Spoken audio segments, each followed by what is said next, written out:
One pe law kan ní law of diminishing return. It is applicable to everything, even to human being. Kò sẹ́ni tí ò lè diminish. Ọmọ èèyàn máa diminish lálàáfíà. Ọmọ èèyàn lè diminish ní ọrọ̀. Ọmọ èèyàn lè diminish kódà ní làákàyè. Èmi ti rí odidi professor kí lọ́lọ́run lè ṣe kí ló ń fọlọ́run pè. Odidi professor of emeritus. Ní ojú rẹ̀ bá ń ṣe fì. Wọ́n diagnose ẹ̀ wọ́n ló ní brain tumor. Wọ́n gbé lọ hospital wọ́n ní 50-50 ni o. Tá a bá yọ tumor yìí yóò affect sex organs kan.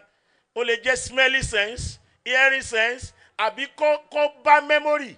Ẹ sọ fún mi èèyàn tí ń ṣe fáàrí gbogbo ń tá a jẹ́ èèyàn sí nǹkan kékeré báyìí nínú làákàyè wa. Àfààní ẹ ṣe ńgbà wọ́n yọ tumor tí ń bẹ lórí rẹ̀ kò affect tójú kò affect tètí memory ló affect. Professor Yaju láàárọ̀ ọjọ́ kejì kọ̀mọ̀ ABC dé D wọ́n ní